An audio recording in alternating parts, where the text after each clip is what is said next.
Kemarin pagi dia masih bicara dan dia berkata, doakanlah diriku bendera kuning yang tak boleh. Sekarang nih kalau nak cakap ketahanan pangan, tak usah terlalu jauh. Indonesia nih belum mampu mengontrol penuh harga kelapa tua. Kenapa tuh bang?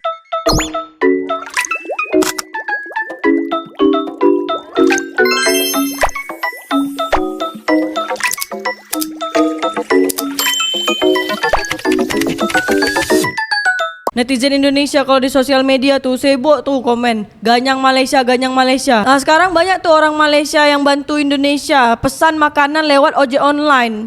Biasanya tuh beda netizen Indonesia yang selalu bilang ganyang Malaysia, ganyang Malaysia. Begitu sampai di Malaysia jadi babu di Malaysia.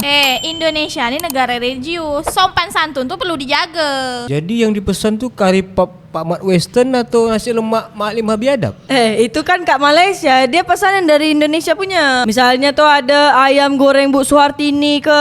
Bang, dekat Indonesia nih, waktu zaman Soeharto atau zaman Pak Karno, itu bendera apa yang tak boleh dipasang? Sebab pada zaman Prabowo sekarang nih, bendera One Piece yang tak boleh dikibarkan. Jadi kalau kau tanya tadi bendera apa yang tak boleh dipasang di masa Orde Baru dan Orde Lama, kayaknya kemarin pagi dia masih bicara dan dia berkata, doakanlah diriku bendera kuning yang tak boleh. Tapi kan kalau bendera kuning dulu tuh mengibaratkan partai. Orang meninggal beda.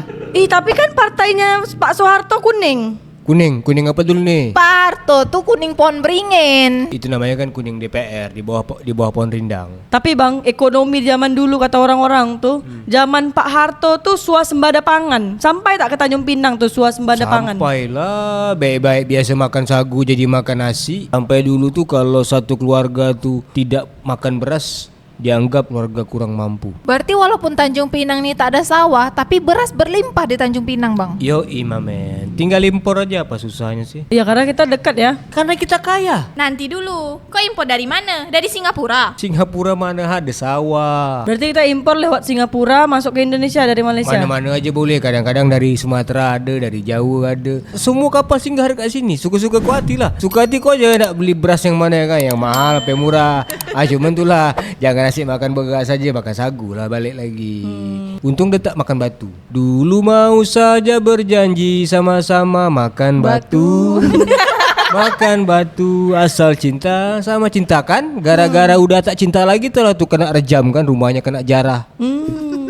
Tapi bang, masyarakat ini kan banyak yang berpendapat. Sekarang nih kan Indonesia masyarakatnya banyak yang udah makan nasi. Jadi masyarakat Indonesia nih banyak makan nasi, malah jadi lemah bangsanya nih. Ini makna lemah nih apa maksud dia bang? Tidak semua tempat dekat Indonesia tuh dulunya makan Beras.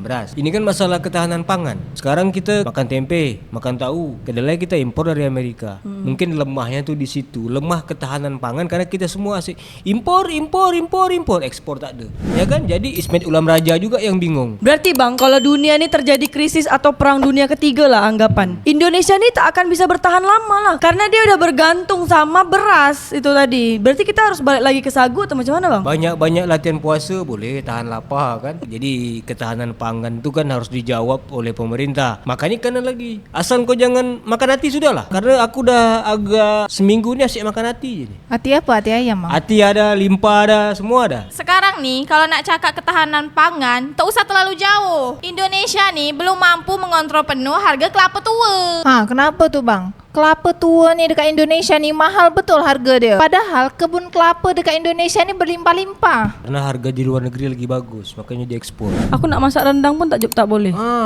Kau macam mana lah? Santan sekarang dekat Tanjung Pinang dah 38. Indonesia nih negara kaya, atas minyak, bawah minyak, tengah-tengah pun minyak. Tak bisa nak kontrol harga kelapa tua. Memanglah Indonesia ni negara kaya, atas minyak, bawah minyak. Cuma tadi tengah-tengahnya penyangak. Bukan minyak senyonyong. Penyangak isinya. Kalau menurut abang yang dah hidup dari zaman Sang Nila Utama dan sekarang nih dah hidup pula dekat zaman Prabowo nih, DPR nih setuju tak abang kalau kita bubarkan? Sebab dia ni bukannya mempermudah hidup rakyat tapi mempersulit hidup rakyat. Jadi janganlah pula kita marahkan nyamuk kelambu dibakar. Melayu nih. Kalau kau tanya bubarkan aja DPR, aku tak punya kuasa. Aku punya kuasa. Jangan kan dibubarkan. Indonesia yang dibubarkan. Janganlah.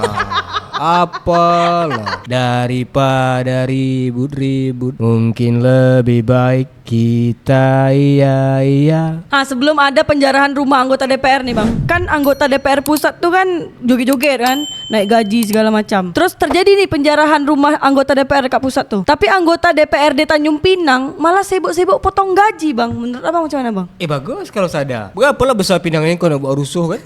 Iya. Cuma kan kita pis-pis saja. Jangan kau terbawa kali provokasi-provokasi yang ada tuh semua. Biarkan aja lah. Kalau Tanjung Pinang dah rusuh berarti Indonesia sudah genting.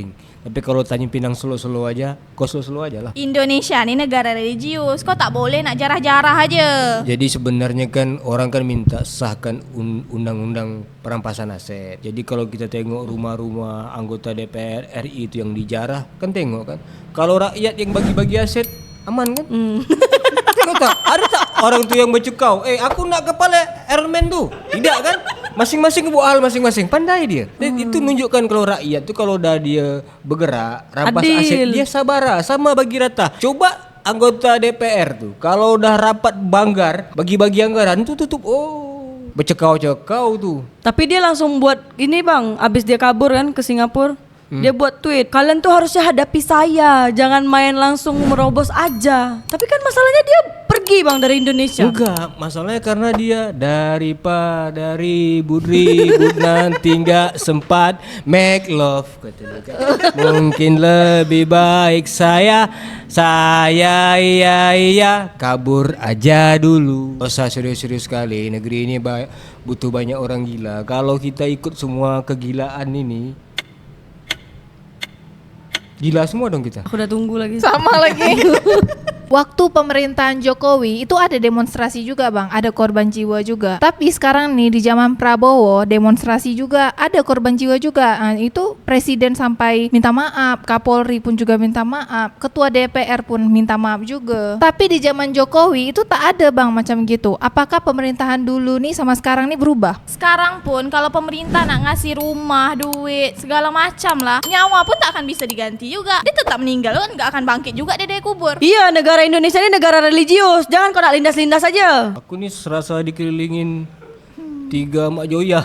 Suara rakyat itu didengar bukan dilindas. Indonesia ini negara demokrasi, orang bebas berpendapat. Tapi orang pun tak boleh dilindas. Oke gas, Oke, gas. Tambah 2 torang gas. Tabrak-tabrak masuk. Kan kena tabrak jadinya kan? Ini nih kita nih bukan nak bahas kampanye presiden. Presidennya nih udah jadi presiden. Jadi bicaranya nih sekarang orang yang udah jadi presiden nih Cek. Iya, karena netizen Indonesia nih banyak yang berkomentar, Pak Prabowo ini kalau pidato macam pada masa kampanye presiden, padahal dia udah jadi presiden. Kenapa tuh bang? Awak tuh bukan orang dalam istana. Kalau sama Pak Presiden kenal lah, cuma masalahnya presiden yang tak kenal sama awak ya kan. Berarti memang masih dalam masa kampanye, dia belum benar-benar jadi presiden. Dia masih terikut-ikut masa kampanye, belum menjadi jati dirinya sebagai presiden. Itu mungkin dia harus jawab. Awak kan cuma menduga-duga aja nih. Tadi abang ngomong macam gitu. Awak kan nih bercakap cuma nggak ngomong aja. Prabowo Subianto tuh presiden Indonesia periode 2024 sampai dengan 2029.